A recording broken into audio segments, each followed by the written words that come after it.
کہ modern town کے کچھ نوجوانوں کو جو تقریباً ظاہری طور پر کچھ سیٹل فیملیوں سے وہ تعلق رکھتے ہیں، ان کے مالی حالات تھوڑے بہتر ہیں، تو ان کے پیچھے مخصوص پلان کے تحت یہ مرزائی اور قادیانی یہ نوجوان خوبصورت دوشیزاں یہ لڑکیاں ان کے پیچھے لگ گئیں، وہ گرل فرینڈ کے چکر میں، جس طرح کہ آج کل یہ بے حیائی کے دور میں ہو رہا ہے، بوائے فرینڈ گرل فرینڈ وغیرہ، یہ ایک کلچر کا نام اسے دیا جا رہا اور اسے لوگ اوپن لیے یہ سمجھتے ہیں کہ شاید یہ جائز ہے۔ میں نے اگلے دن اس کے متعلق کہا کہ یہ حرام قطعی ہے، نہ محرم کے ساتھ گپ شپ کرنا، حتیٰ کہ اسے ہیلو ہیلو سلام کہنا یہ بھی ممنوع ہے، سلام کہنا یہ بھی ممنوع ہے، جائز ہی نہیں۔ چنانچہ اس کے بعد اس کا نتیجہ یہ ہوا کہ ایک نوجوان، اس کی تو حالت بڑی، وہ یوں سمجھیں کہ وہ قریب المرگ ہی ہے ایمانی اعتبار سے، اور بقیہ بھی تقریباً ان کے چنگل میں پھنس چکے ہیں۔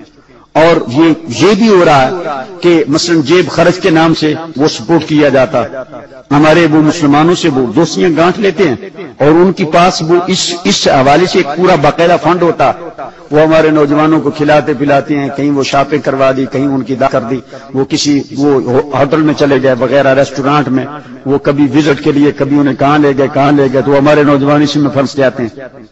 یہ بھی ہوتا ہے کہ انہیں کسی کو کاروبار سیٹل کر کے دے دیتے ہیں، یہ بھی کہا جاتا ہے کہ تم ہمارا وہ فارم فل کر دو، ہم جرمنی کا ویزا ہم تمہیں لے دیں گے، اور ایسا ہوا بالکل یقین جانے۔ یہاں سے میں درس دے کے بعد وہ مسجد سے نکلا، پتہ نہیں اس دن کیا موضوع تھا، ایک نوجوان کہنے لگا جناب میں بڑا پریشان ہوں۔ میں کہ کیا ہوا؟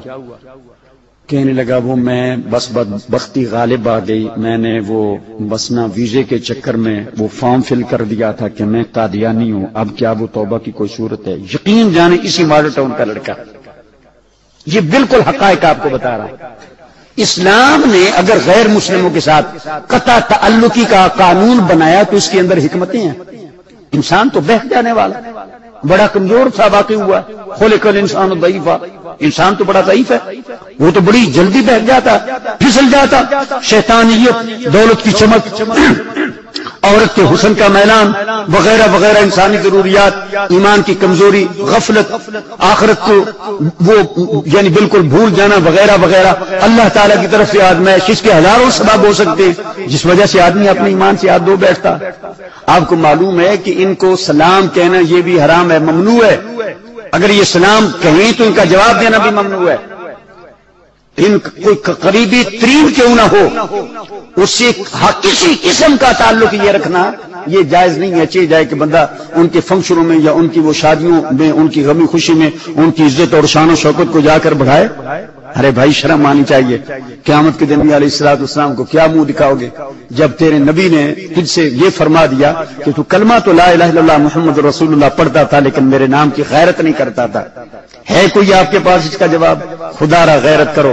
اور پھر اس میں یہ جو خاص طور پر یہ محلہ ہے، اس میں وہ یہ ہو رہا ہے کہ وہ اس میں باقاعدہ طور پر ان کے وہ کیسٹ چلتے ہیں اور وہ مختلف نوجوانوں کو چائے وغیرہ وہ کی دعوت دیتے، اور پھر ادھر وہ اپنے وہ جتنے ان کے پریچر ہیں یا ان کے مبلغین ہیں وہ ان کے انہیں کیسٹ سناتے ہیں، اور پھر اس میں وہ جناب اساں تھے بس صرف گئے سی گپ شپ کرنی سی، وہ ویسے لگی اسی سے دھیان ہی نہیں دیتا، 2 مرتبہ نہیں 4 مرتبہ نہیں، اخیری تو پھنسے گا۔ آخرکار یہ جتنے لوگ قادیانی ہوئے یہ کیسے ہوئے؟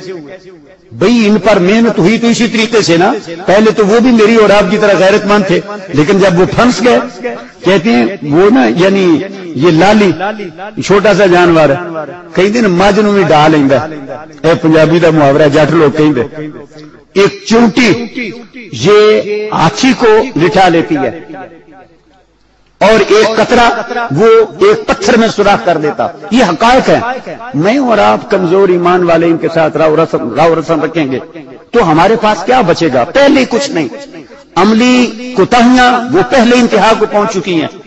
فسق و فجور ہم مسلمانوں میں تقریباً ہمارا یہ کلچر بن چکا، جو فسق، جو حرام کاری، خدا تعالیٰ کی نافرمانی ہم بڑے فخر کے ساتھ کرتے ہیں اور ہم اسے سمجھتے ہیں کہ اب یہ تو یار ہمارا کلچر ہے، ہماری مجبوری ہے۔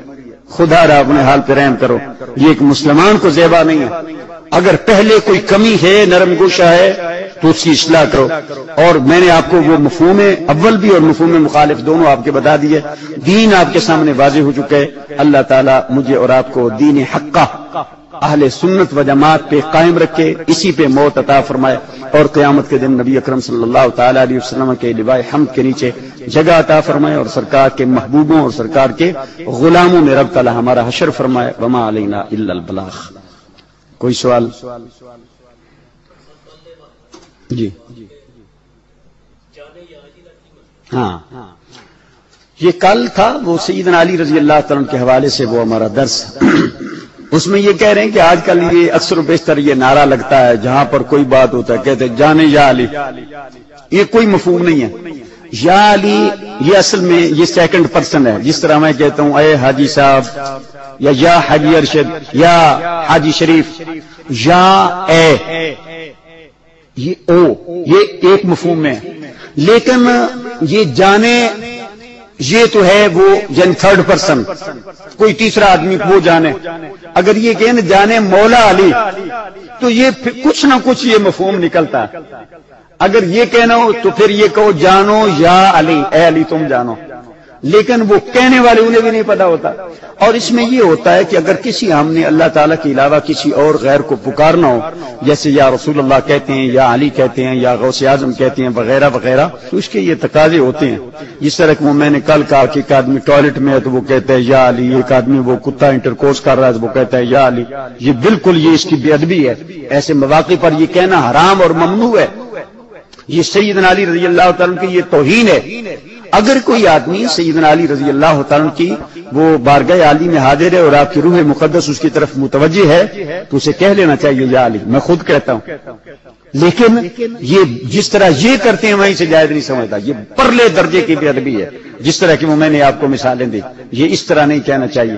حضرت علی رضی اللہ تعالیٰ عنہ ہر مومن کے مولا ہے حدیث کے موافق، اور ہمارا وہ ایمان ہے۔ اور یہ ارواح اولیاء اور ارواح انبیاء رب تعالیٰ نے انہیں وہ تصرف اور وہ قوت عطا فرمائی ہوئی ہے کہ اگر ان کی طرف کوئی متوجہ یا ان کا کوئی وہ عقیدت مند اگر انہیں پکارتا ہے تو رب تعالیٰ اس روح مقدس کو ادھر متوجہ فرما دیتا ہے، اور پھر وہ اس کی دستگیری بھی فرماتے ہیں اور اس کی کسی حاجت میں اس کی حاجت روائی بھی فرماتے ہیں۔ اس سلسلے میں وہ ایک علیحدہ موضوع ہے جو انشاءاللہ وہ بک جو وہ اس میں نے بھی کچھ لکھا وہ اب چھپ چکی ہے، اس میں وہ ایک پورا چیپٹر ہے یہ اپنا استغاثہ اور استمداد کے حوالے سے، وہ سر خلیل صاحب اعتکاف والوں کو خصوصی طور پہ ان ڈیٹیل وہ بتا دیں گے۔ میرا خیال اب دعا کر لیں، پھر اس کے بعد اگلا وہ